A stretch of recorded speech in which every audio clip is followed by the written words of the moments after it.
نحمده ونستعينه ونستغفره ونعوذ بالله من شرور أنفسنا وسيئات أعمالنا من يهده الله فلا مضل له ومن يضلل فلا هادي له وأشهد أن لا إله إلا الله وحده لا شريك له وأن محمدًا عبد الله ورسوله صلوات الله وسلامه عليه وعلى آله وصحبه أجمعين.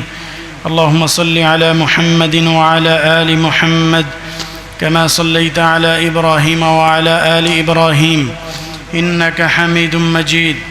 اللهم بارك على محمد وعلى آل محمد كما باركت على إبراهيم وعلى آل إبراهيم إنك حميد مجيد. أما بعد فأعوذ بالله السميع العليم من الشيطان الرجيم. بسم الله الرحمن الرحيم. وقال الرسول يا رب إن قوم اتخذوا هذا القرآن مهجورا. وقال سبحانه الذين آتيناهم الكتاب يتلونه حق تلاوته أولئك يؤمنون به.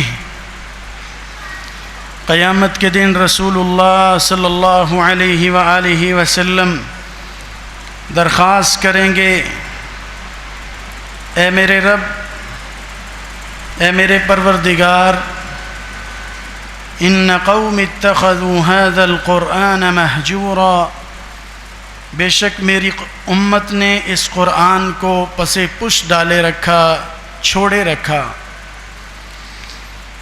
وہ لوگ جن کو ہم نے کتاب عطا کی اور وہ اس کو ایسے پڑھتے ہیں جس طرح پڑھنے کا حق ہے، یہی لوگ مومن ہیں۔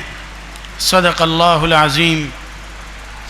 اللہ رب العالمین کی حمد و ستائش کے بعد درود و سلام، صلوات و تسلیم امام الرسل سید الاولین والآخرین امامنا و حبیبنا سیدنا رسول اللہ صلی اللہ علیہ وعلی آلہ وصحبہ وبارک وسلم کی ذات گرامی پر، جو ہمارے لیے اسوہ کامل اور بہترین نمونہ بن کر تشریف لائے۔ اللہ کریم اس عظیم ہستی کی صورت مبارکہ اور سیرت طیبہ کو اپنانے کی توفیق و ہمت عطا فرمائے۔ حضرات، اللہ تعالیٰ نے انسان کو اپنی عبادت کے لیے پیدا کیا اور اس دنیا میں بھیجا تاکہ وہ اس دار العمل میں رہ کر محنت کرے اور پھر اس کو اس کی اچھی جزا سے نوازا جا سکے۔ اس دنیا کی زندگی کو گزارنے کے لیے اپنے کھوئے ہوئے مقام یعنی جنت کو حاصل کرنے کے لیے انسان نے کیسے زندگی گزارنی ہے، انسان نے اپنا رویہ اور کردار کیسا بنانا ہے، اس کے لیے اللہ تعالیٰ نے ہم سب کو قرآن کریم جیسی عظیم نعمت سے نوازا۔ جو شخص قرآن کریم کو اپناتا ہے، اسے اپنی زندگی میں اتارنے کی کوشش کرتا ہے، وہ اس دنیا کی زندگانی کو بھی اچھا کر لیتا ہے اور اپنی زندگی کے مقصد کو حاصل کر کے پورا کر کے اپنے رب کی رضا کو بھی پانے میں کامیاب ہو جاتا ہے اور آخرت بھی سنوار لیتا ہے۔ اور اس کے برعکس جو اس نازل ہونے والے پیغام قرآن کریم کو پس پش ڈال لیتا ہے، ایسا شخص دنیا کی زندگی میں بھی ناکام ہو جاتا ہے، رب کی رضا کو پانے کی بجائے اس کی ناراضگی کو مول لیتا ہے اور اپنی آخرت کو بگاڑ لیتا ہے۔ رب سے دعا کرتے ہیں، مالک ہمیں اس قرآن کے ساتھ لگاؤ اور پیار پیدا فرما دیجیے۔ احباب گرامی، قرآن کریم کے حوالے سے اللہ تعالیٰ سورۃ البقرہ میں ارشاد فرماتے ہیں، الذین آتیناہم الکتاب یتلونہ حق تلاوتی، جن کو ہم نے کتاب عطا کی۔ کتاب کن کو ملی ہے؟ مجھے اور آپ کو ہی عطا ہوئی نا۔ یعنی اللہ تعالیٰ ہمارے بارے میں کہہ رہے ہیں یتلونہ حق تلاوتی، جن کو ہم نے قرآن عطا کیا اور پھر وہ اس کی ایسے تلاوت کرتے ہیں جیسے تلاوت کرنے کا حق ہوتا ہے. اولئک یؤمنون بہ، یہی لوگ اصل میں قرآن پر ایمان رکھنے والے ہیں. اگر کوئی شخص قرآن پر ایمان کا دعویٰ کرتا ہے لیکن اس کی تلاوت کو نہیں سیکھتا، اس کے فہم کو حاصل نہیں کرتا اور اس کو اپنی زندگی میں اتارنے کی کوشش نہیں کرتا، وہ ایمان کا دعویٰ تو کرتا ہے لیکن حقیقت میں مومن نہیں ہے، اس کا ایمان نامکمل ہے. قرآن کریم کے ہمارے ذمے 5 حقوق ہیں. صرف پڑھنا کافی نہیں ہے بلکہ 5 حقوق ہیں جس کو اختصار سے پیش کرتا ہوں. سب سے پہلے اس پر ایمان لانا، اور ایمان ایسے لانا جیسے صحابہ کرام ایمان لائے کہ اس کا ایک ایک لفظ بلکہ ایک ایک حرف صداقت اور سچائی پر مبنی ہے اور محفوظ ہے اور قیامت تک محفوظ رہنے والا ہے اور قابل عمل ہے. ایسا کوئی لفظ اور کوئی آیت ایسی نہیں ہے کہ جو قابل عمل نہ ہو، کہ بندہ کہے کہ ممکن ہی نہیں اس پہ عمل کیا جا سکے. تو یہ ہے اس پر ایمان لانا. دوسرا حق، اس کو ایسے پڑھا جائے جیسے پڑھنے کا حق ہوتا ہے، اس کی تلاوت کو ایسے اپنایا جائے جیسے صحابہ کرام تلاوت کیا کرتے تھے. تیسرے نمبر پر قرآن کریم کو سمجھنا، کہ پڑھنے کے بعد یہ کہ اللہ تعالیٰ نے اس میں ہمیں کس چیز کا حکم دیا ہے اور کس کام سے منع کیا ہے. چوتھے نمبر پر جو سمجھ لیا ہے پھر اس پہ عمل کرنا، اس کو اپنانا، زندگی کا حصہ بنانا، اور جب خود اپنا لیا، عمل کر لیا، کردار میں وہ شامل ہو گیا، تو پھر 5واں اور آخری حق ہے کہ اس کو آگے پہنچانا، آگے ڈلیور کرنا. یہ میرا اور آپ کا فرض ہے، قرآن کریم کا حق ہے. اللہ ہمیں 5 حقوق ادا کرنے کی توفیق عطا فرما دیجیے. احباب گرامی، قرآن کریم کے حوالے سے قرآن و سنت کی روشنی میں چند باتیں تاکہ میرے اور آپ کے لیے نصیحت بھی ہو سکے، سبق بھی آ جائے اور پھر ہماری زندگی مزید روشن بھی ہو جائے. روشن کیوں نہ ہو؟ کیونکہ اللہ کے نبی علیہ السلام نے یوں فرمایا تھا، کہا جیسے آج تم اوپر آسمان پہ ستاروں کو ٹمٹماتے اور روشنی دیتے ہوئے دیکھتے ہو نا. کون ہے جو آسمان پہ دیکھے اور رات کو اس کو ستارے نظر نہ آئیں، چمک دمک نظر نہ آئے؟ کوئی ہے جی؟ کوئی ایسا نہیں. فرمایا تم چمک دمک دیکھتے ہو نا. اللہ کے نبی علیہ السلام فرماتے ہیں آسمان والے قرآن پڑھنے پڑھانے والوں کو، قرآن کی مجالس کو بالکل ایسے ہی روشن اور چمکتا، ٹمٹماتا اور چمکتا دھمکتا دیکھتے ہیں. اس گھر میں روشنی آ جاتی ہے، اس علاقے میں روشنی آ جاتی ہے، اس سینے میں روشنی آ جاتی ہے، اس دل و ذہن میں روشنی آ جاتی ہے جس میں قرآن کریم ہوتا ہے، اللہ کا یہ پاک کلام ہوتا ہے. اور دوسری طرف نبی گرامی علیہ السلام نے ارشاد فرمایا تھا کہ وہ گھر جہاں قرآن نہ پڑھا جاتا ہو، اگرچہ وہ خوبصورت عمارت ہی کیوں نہ ہو، بہترین بلڈنگ ہی کیوں نہ ہو، محل ہی کیوں نہ ہو، کالبیت الخرب، فرمایا وہ کھنڈرات ہیں جہاں قرآن نہیں پڑھا جاتا، جہاں قرآن کی دولت موجود نہیں ہے، جہاں آیات کی آواز نہیں آتی، بھلے وہ کتنی خوبصورت عمارت ہی کیوں نہ ہو، کالبیت الخرب، وہ تو خراب گھر ہے، وہ تو اجڑا ہوا گھر ہے، وہ تو ویرانہ ہے اور جنگل ہے، وہ محل کہاں ہے. دوسری طرف وہ جھونپڑی کیوں نہ ہو، وہ کٹیا کیوں نہ ہو، وہ سادہ گھر اور سادہ مسجد کیوں نہ ہو، قرآن کی آواز آ رہی ہے، رب تعالیٰ کی قرآن کی تلاوت ہوتی ہے، فہم حاصل کیا جاتا ہے، وہ اللہ کے ہاں اور نوری ملائکہ کے ہاں روشنی کی حیثیت رکھتی ہے. اللہ تبارک و تعالی ہمیں قرآن ہی کے ساتھ جڑے رہنے کی توفیق عطا فرمائے. احباب گرامی، رسول اللہ صلی اللہ علیہ وآلہ وسلم نے سب سے بہترین شخص کی تعریف کرتے ہوئے، سب سے بہترین شخص کا چہرہ دکھاتے ہوئے مجھے اور آپ کو بتایا تھا. میری اور آپ کی خواہش ہوتی ہے نا آج سب سے بہتر بن جائیں، اسٹیٹس سب سے اچھا ہو جائے، سب سے زیادہ معزز بن جائیں، لیکن یہ صرف خواہش ہی ہوتی ہے، ہم عمل کی طرف نہیں آتے. الا ما شاء اللہ.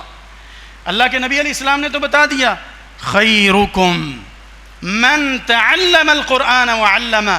سب سے بہتر بننا چاہتے ہو، قرآن سیکھو اور قرآن سکھاؤ، سب سے بہترین بن جاؤ گے. سب سے بہترین بننا ہے تو کیا کرنا ہے؟ قرآن سیکھنا ہے اور قرآن کو آگے سکھانا ہے.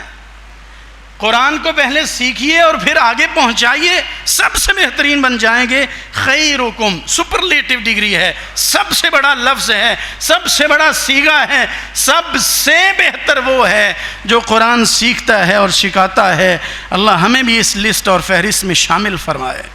احباب گرامی، آج ہماری ترجیحات بدل گئیں، آج ہمارے انداز و اطوار بدل گئے، اور تو اور میرے بھائیوں ہماری مساجد کے وہ انداز نہیں رہے ہیں.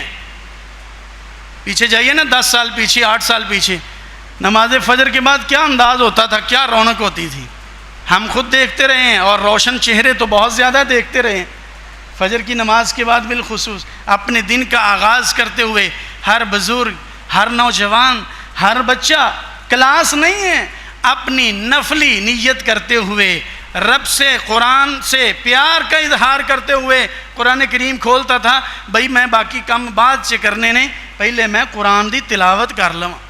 اور ہم نے خود دیکھا بعض دفعہ اپنے کسی عزیز یا بزرگ کو بلانے جاتے نا کہ ضروری کام ہے فلان ہے، وہ لڑنے لگ جاتے، وہ غصہ کرنے لگ جاتے. تینوں نہیں پتا میں تلاوت کرنی، تینوں نہیں پتا بیٹا میں تلاوت تو بغیر کوئی کام نہیں کرتا، سب تو پہلا میرا ایک کام ہے.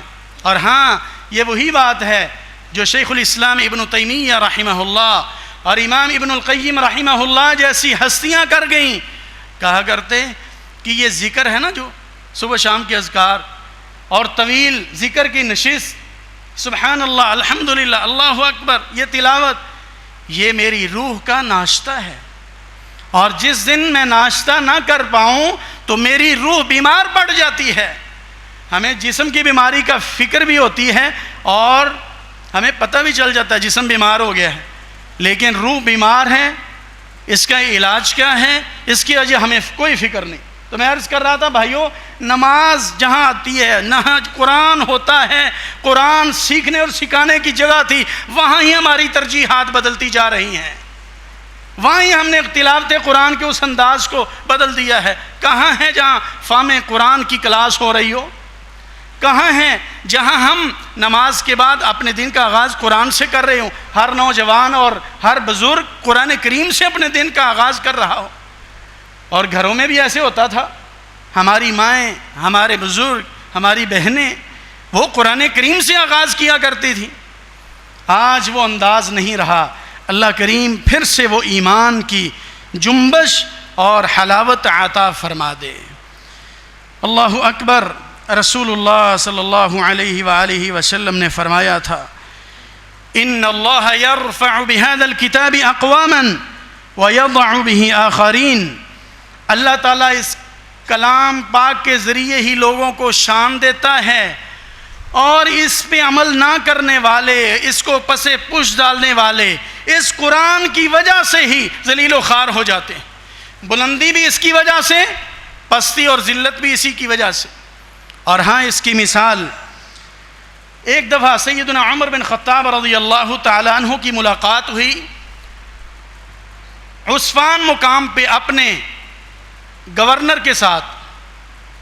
اپنے گورنر سے بات کرتے ہوئے نافع بن عبد الحارث سے کہا کہ آپ مکہ سے باہر آئے ہو تو آپ اپنا قائم مقام گورنر کس کو بنا کے آئے ہو؟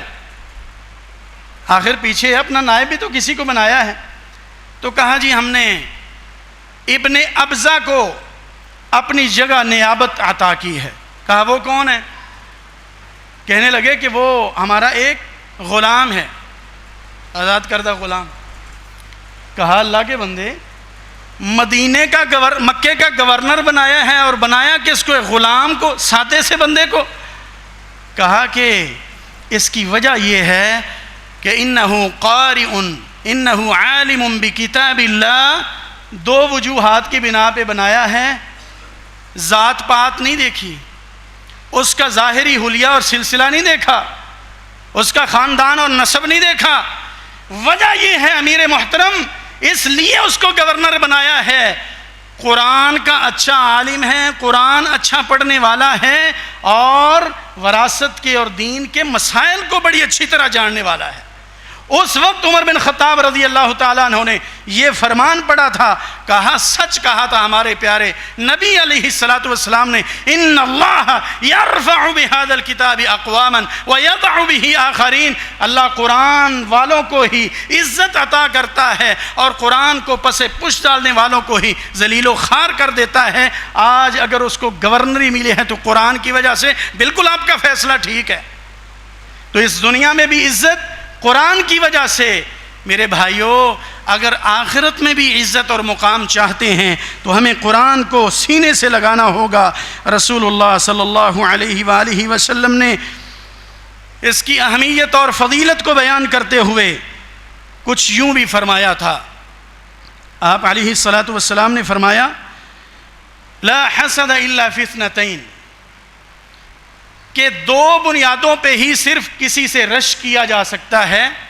حسد تو جائز ہی نہیں ہے، حسد تو نہیں کرنا ہے۔ حسد تو یوں ہے جیسے بندہ اللہ کی تقسیم پہ ناراض ہو رہا ہو کہ اللہ نے اس کو کیوں دیا ہے، یہ حسد ہے۔ رشک یہ ہوتا ہے کہ انسان کسی کی نعمت کو دیکھے تو خوش ہو جائے اور کہے اللہ تعالیٰ اس کو اور برکت عطا فرمائے، بھی اس کی قسمت میں فرمائے، اور اے میرے مولا یہ مجھے بھی عطا کر دے، اس کو برکت عطا فرما اور مجھے بھی عطا فرما۔ یہ ہے رشک۔ فرمایا رشک کرنے کے صرف دو مقام ہیں، دو بڑی جگہ ہیں، وہ کون سی؟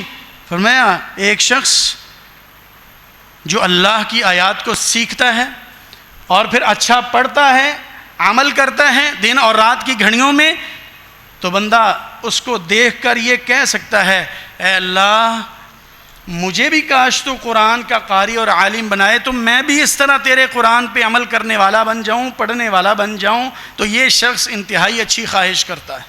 اور دوسرا وہ شخص کہ جو دیکھتا ہے کہ اس کو اللہ نے مال دیا ہے، مال کی فراوانی، رزق حلال وافر، اور یہ اللہ کی راہ میں، خیر کے ہر راستے میں یہ قربان کرتا ہے، خرچ کرتا ہے، تو بندہ وہاں پہ کہہ سکتا ہے کہ اے اللہ کاش تو مجھے بھی مال دولت عطا فرمائے اور میں بھی اسی طرح تیری راہ میں خرچ کرنے والا بن جاؤں۔ فرمایا لا حسد الا فی اثنتین، ان دو چیزوں کے علاوہ، ان دو جگہوں کے علاوہ رشک اور حسد جائز نہیں ہوتا۔ گویا کہ یہ قرآن پڑھنے والا، قرآن سیکھنے والا، قرآن پہ عمل کرنے والا یہ قابل رشک بندہ ہے، جس کو دیکھ کر مجھے اور آپ کو رشک کرنا چاہیے۔ یہ شان ہے اس کی، یہ مقام ہے اس کا۔ اللہ کے پاک نبی علیہ الصلاۃ والسلام نے کبھی یوں بھی ارشاد فرمایا کہ یہ جو قرآن پاک ہے نا، اس کو آپ صرف تلاوت کی کتاب مت سمجھو، ایک اللہ کا پیغام مت سمجھو، یہ تمہارے تعارف اور تمہارے تذکرے کو بلند کرنے کا باعث بنتا ہے۔ تمہارا تذکرہ کیسے بلند ہوتا ہے؟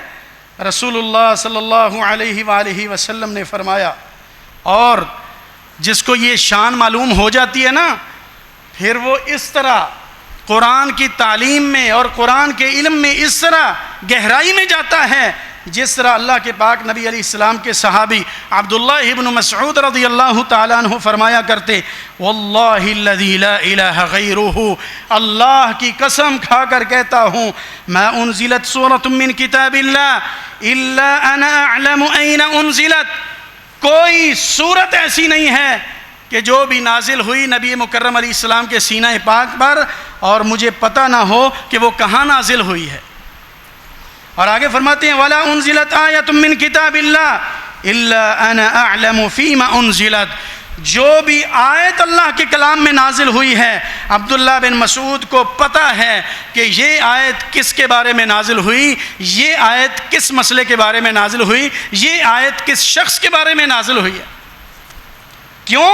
کیونکہ ان کو معلوم تھا کہ اس کے ساتھ جڑے رہیں گے تو ہی شان اور مقام ہے، ادروائز نہیں۔ اور آگے کیا فرماتے ہیں؟ ولا اعلم احدا اعلم منی بکتاب اللہ، اگر مجھے پتہ چل جائے نا کہ فلاں شخص کے پاس مجھ سے زیادہ قرآن کا علم ہے، اور تبلغہ الابل، وہاں پہنچنے کے لیے اونٹوں کا سفر کرنا پڑے، سوار ہو کے جانا پڑے، خرچ کر کے جانا پڑے، لرکبت الیہ، عبداللہ بن مسعود وہاں سوار ہو کے بھی ضرور پہنچے گا قرآن کا علم لینے کے لیے۔ آج تو ہماری ترجیحات ہی بدل گئی نا۔ تاج کس کو ملا ہے؟ یہ وہ خوش نصیب ہیں جن کی اولاد قرآن سیکھتی تھی، حافظ قرآن کے ماں باپ ہیں، یہ عالم ربانی کے ماں باپ ہیں۔ آج ہم سب دنیا کے لیے تو جوڑ رہے ہیں میرے بھائی، کیا میں نے اور آپ نے کبھی فکر کی ہے؟ اپنی قبر کے لیے کبھی سوچا ہے؟ نبی علیہ السلام نے فرمایا تھا کہ سورۃ الملک اور یہ پورا قرآن، یہ جب عذاب آئے گا نا، حدیث کہتی ہے عذاب کبھی دائیں طرف سے آئے گا، کبھی بائیں طرف سے، اور کبھی اوپر کی طرف سے۔ تو ایک طرف سے آئے گا تو نماز بچا لے گی، دوسری طرف سے آئے گا قرآن بچا لے گا، اور اوپر سے جب آئے گا حلق کی طرف سے تو جس زبان اور جس چہرے سے اور جس منہ سے قرآن پڑھا کرتا تھا نا، تو یہ قرآن پڑھنا، تلاوت کرنا اس قبر کے عذاب کو ہٹا دے گا، بچا لے گا۔ کبھی ہم نے فکر کی ہے؟ کبھی نہیں فکر کی میرے بھائی، الا ما شاء اللہ۔ اور شاید کہ جب وہ وقت آئے تو اس وقت سب کو یاد آئے، نعوذ باللہ، جیسا کہ کہا جاتا ہے رات پئی تے انیا واکوں، رات پئی تے پنجابی سمجھتے ہیں نا، رات پئی تے انیا واکوں، لپے گا دن نو یاد نہیں آندی بیبا دیوے دی۔ کس معنی سے کہی گئی بات اور شعر ہے؟ ہم تو قرآن سے جوڑیں گے۔ اب تو مجھے اور آپ کو فکر نہیں ہے، لیکن جب رات ہونی ہے نا اور آخر ہونی ہے، جب آخرت کی طرف سفر شروع ہونا ہے نا اور واقعی ہونا ہے، اس وقت مجھے اور آپ کو یاد آئے گی، سوچ آئے گی، اے مالک ایک لمحہ چاہیے، قرآن پڑھنا ہے، قرآن سیکھنا ہے، ذکر کرنا ہے، تیرا قرب پانے کے لیے محنت کرنی ہے، لیکن اس وقت ہمیں وقت نہیں ملے گا، ہاتھ نہیں آئے گا۔ اس لیے اللہ کا قرآن کہتا ہے اے لوگو قرآن سے جڑے رہو، صحیح مومن بن جاؤ گے۔ یتلونہ حق تلاوتہ، قرآن ایسے پڑھو، اور پڑھیں گے کب؟ جب سیکھیں گے۔ عمل کب ہوگا؟ جب سیکھیں گے۔ آگے کب پہنچائیں گے؟ جب سیکھیں گے۔ تو انشاءاللہ سیکھیں گے، قرآن سیکھیں گے، بچوں کو انشاءاللہ سکھائیں گے۔ اتنی خوشی معلوم ہوئی، خوشی والی بات اور خوشی اور مسرت کا موقع کل ہی معلوم ہوا کہ ایک سیاسی اور سماجی شخصیت ہے، معروف، دینی حلقے میں بھی اچھا نام ہے، جناب چودھری کاشف نواز رندھاوا صاحب، معروف نام ہے، سنا ہوگا۔ وہ ان کی بیٹی، اللہ تعالیٰ نے ان کو 5 بچے عطا کیا، اور فرماتے ہیں کہ سارے حافظ قرآن ہیں، سارے حافظ قرآن ہیں، اور ان میں سے جو بیٹی ہے نا، اس کو اللہ نے ایسی شان عطا کی ہے، اس نے 34 دن میں پورا قرآن کریم زبانی حفظ کیا ہے، یاد کیا ہے۔ اس سے پوچھا جا رہا تھا ان سے، چودھری صاحب یہ اللہ کا کرم تو ہے، تو اس میں کوئی خاص وجہ کیا ہے؟ کہتے ہیں کہ میں تو خیر سفر پہ زیادہ رہتا ہوں، تو ان کی والدہ محترمہ خوب پہرا دیتی ہے ان پہ، یہ ایک پوائنٹ ہے، والدہ خوب پہرا دیتی ہے، خوب محنت کرواتی ہے کہ یہ اللہ کا قرآن سیکھ رہے ہیں۔ اور دوسری طرف دیکھیں، فارم ہاؤس تو آپ کے بھی ہوتے ہیں نا، فارم ہاؤس میں ہر سہولت ہوتی ہے، جناب اس میں سوئمنگ پول بنا دیں، اس میں آسائش اور عائش کا یہ سامان ہو، ظاہر ہوتا ہے۔ وہ کہتے ہیں میں نے اپنا یہ فارم ہاؤس بنایا نا، تو اس میں ایک مسجد بھی بنوائی ہے، اور اس میں باقاعدہ طور پہ ایک محترم قاری صاحب کی ذمہ داری لگائی ہے، اور ان قاری صاحب کو سنبھالنے کے لیے ان کی ذمہ داریوں کو ہم دیکھتے ہیں، اور ان کی ضروریات کو ہم دیکھتے ہیں۔ ایک ڈرائیور اور ایک گاڑی باقاعدہ طور پہ ان کے کاموں کے لیے مختص ہے۔ قاری صاحب آپ نے ہمارے بچوں کو قرآن سکھانا ہے، اور ہم آپ کی ضروریات کا خیال کریں گے۔ وہ کہتے ہیں کہ میں فجر سے پہلے آ جاتا ہوں، اور سارا دن بچوں کو قرآن سکھاتا ہوں اللہ کے فضل سے، اور بیٹی نے 34 دن میں پورا قرآن کریم حفظ کر لیا ہے۔ یہ قرآن کریم کا زندہ معجزہ ہے۔ کوئی اور اگر اچیومنٹ لیتا ہے نا، کوئی اور بڑا ایوارڈ لیتا ہے تو ہم بڑی داد دیتے ہیں، اور دینی بھی چاہیے۔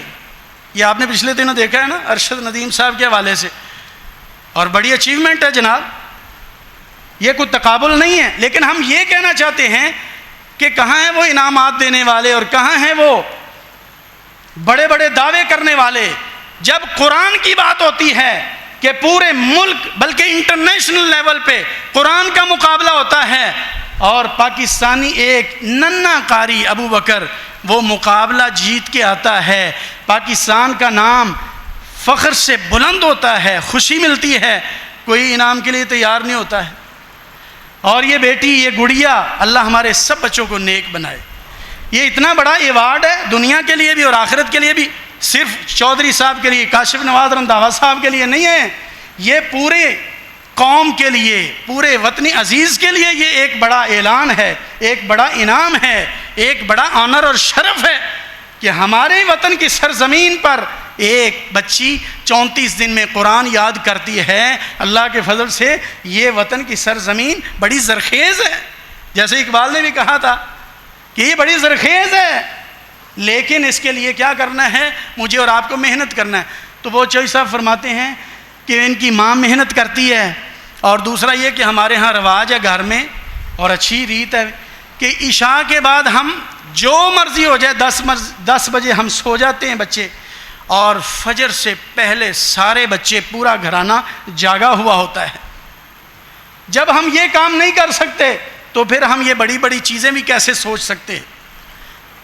تو ہم مبارکباد پیش کرتے ہیں آپ کو بھی، ہم سب کے لیے مبارکباد کا مقام ہے، ساتھ ہی مقام فکر ہے کہ ہم دنیا کے لیے تو اپنے سارے بچوں کو کھپائے جا رہے ہیں، آگے بڑھائے جا رہے ہیں، خرچے کیے جا رہے ہیں، محنتیں کیے جا رہے ہیں، تو کوئی ہے جو اپنی اولاد کو اس راستے پہ لگائے تاکہ اس کا مستقبل بھی روشن ہو جائے اور میری اور ہماری بھی قبر روشن ہو جائے، ہمیں بھی اللہ تعالیٰ سکون عطا کر دے اس دنیا میں بھی اور آخرت میں بھی۔ کچھ دن پہلے ایک بڑے پروگرام میں اور علمی پروگرام میں شمولیت کا موقع ملا، حضرت استاد جناب قاری صہیب احمد میر محمدی صاحب حفظہ اللہ، مرکز کلیت القرآن بائی پھیرو میں، وہاں اہل علم کی مجلس تھی، اور وہاں پر حضرت قاری صاحب نے فرمایا کہ ہمارے ادارے کے 12 طلباء ایسے ہیں، قاری شفیق الرحمان صاحب کے پاس 12 طلباء ایسے ہیں جنہوں نے اللہ کے فضل سے اس طرح قرآن یاد کیا ہے کہ ایک ہی دن میں انہوں نے سارا قرآن کریم زبانی سنایا ہے۔ اور جس بچے نے ایک بھی غلطی کے بغیر سارا قرآن سنایا، حضرت قاری صاحب نے سینکڑوں اہل علم کے سامنے اس کو بلایا اور کہا یہ لے بیٹا ایک چھوٹا سا انعام 1 لاکھ روپے، حوصلہ افزائی ہے نا جی۔ آج کیا ہے، اگر اسکول سے فرسٹ بچہ آتا ہے تو ہم کیا کرتے ہیں؟ انعام ہے جی، سیر کروائیں جی، موٹر سائیکل لے کے دیں جی، اچھا موبائل لے کے دیں، گڈ کہتے ہیں، شاباش کہتے ہیں، تھپکی دیتے ہیں، بالکل ہونی چاہیے، کیوں نہیں ہونی چاہیے؟ قرآن کریم سیکھ رہا ہے، ترجمہ مکمل کیا ہے، میں نے جی قاری خلیل صاحب سے ترجمہ پڑھ لیا ہے، چلو ماشاءاللہ اچھی گل ہے، الحمدللہ، شاباش شاباش کہہ کے بس بات ختم۔ جس طرح ہمارا انداز ہوتا ہے نا میرے بھائی، اسی طرح بچے بھی پک کرتے ہیں، ان کو پتہ ہے کہ کتوں فرسٹ آواں گے تے زیادہ خوشی ماں پیو نوں، تے مسجد چوں جدوں آواں گے نا پاویں فرسٹ تو بھی وڈی کو ڈگری لے کے آ جائیں گے نا، تے کوئی خوشی نہیں، کوئی انعام نہیں۔ پھر ہم کیا سبق دے رہے ہیں؟ ہم اپنے معاشرے کو کیا سکھا رہے ہیں؟ ہمیں سکھانا ہوگا، ہمیں اچھی حوصلہ افزائی کرنا ہوگی، اچھے انعام دینے ہوں گے، اور ان کو اچھے انداز میں شاباش کہنا ہوگا، اور پھر اس کے لیے اچھا اہتمام کرنا ہوگا تاکہ لوگوں کو پتہ چلے، معاشرے میں یہ بات عام ہو جائے کہ بھئی قرآن پڑھنے والوں کو معاشرے میں بھی عزت ملتی ہے اور اللہ کے ہاں بھی بڑا مقام ہے۔ اے میرے مالک، ہمیں اپنی اولاد کے لیے فکر کرتے ہوئے دینداری کی ترجیح کو سامنے رکھنے کی توفیق عطا فرما۔ اقول هذا واستغفر الله لي ولكم۔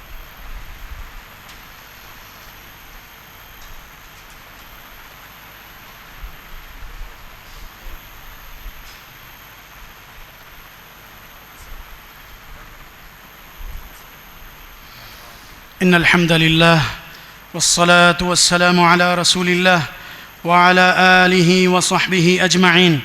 اللهم صل وسلم وبارك وأنعم على نبيك محمد وعلى آله وصحبه أجمعين. أما بعد. احباب گرامی، آج مجھے اور آپ سب کو یہ گمان بھی ہے اور ہمارا دعویٰ بھی ہے کہ ہم اللہ اور اس کے پاک نبی حضرت محمد الرسول اللہ صلی اللہ علیہ وعلا آلہ وصحبہ وبارک وسلم سے محبت خاص کرتے ہیں، مگر سن لیجئے حدیث کے مطابق یہ، صحابہ کرام کے فہم کے مطابق یہ کہ جو شخص واقعی اللہ اور اس کے پاک نبی علیہ الصلاۃ والسلام سے محبت کرتا ہے، من سرہ ان یحب اللہ ورسولہ فلیقرأ فی المصحف، جس کو اللہ اور اس کے نبی علیہ الصلاۃ والسلام سے حقیقی محبت ہے. آج محرم میں بھی محبت کا دعویٰ ہے، سفر چل رہا ہے تو بھی میں محبت کا دعوے دار ہوں، ربیع الاول آنے والا ہے تو بھی میری محبت کا اظہار ہوگا، لیکن حقیقی محبت اس شخص کی ہے فَلْيَقْرَأْ فِي الْمُصْحَفِ، اسے چاہیے کہ قرآن پڑھے. صحیح محبت کرنی ہے تو کیا کرے؟ فَلْيَقْرَأْ فِي الْمُصْحَفِ، قرآن پڑھنا شروع کر دے. جو قرآن پڑھتا ہے سمجھ لے کہ وہ اللہ رسول علیہ السلام سے پیار کرتا ہے، اور جو نہیں پڑھتا اس کو اللہ اور اس کے پاک نبی علیہ الصلاۃ والسلام سے محبت نہیں ہے. یہ خالی دعویٰ ہے، یہ جھوٹا دعویٰ ہے، یہ عمل کے بغیر دعویٰ ہے. آج ہم، میرے بیٹے اور میرے نوجوان بھائی، قرآن، یہ موبائل تو سب کے پاس موجود ہوتا ہے، اللہ کی نعمت بھی ہے. موبائل میں ہر چیز موجود ہے، رابطے کے لیے ہر ٹول موجود ہے، ہر اپلیکیشن موجود ہے. ہم لوگوں سے رابطہ رکھتے ہیں ہر وقت. کیا ہم نے کبھی اس بات کی طرف بھی توجہ دی ہے کہ جہاں پر اس میں رابطے کے لیے، لوگوں سے رابطے کے لیے اپلیکیشنز موجود ہیں، اس میں آسانیاں موجود ہیں، کیا اس میں واٹس ایپ کے ساتھ ساتھ ہم قرآن کریم اور مصحف بھی انسٹال کر سکتے ہیں؟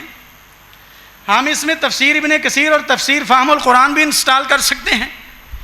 ہم اس میں نبی گرامی علیہ الصلاۃ والسلام کی فرمان اور صحاح ستہ کو بھی انسٹال کر کے حدیث بھی روزانہ پڑھ سکتے ہیں یا نہیں؟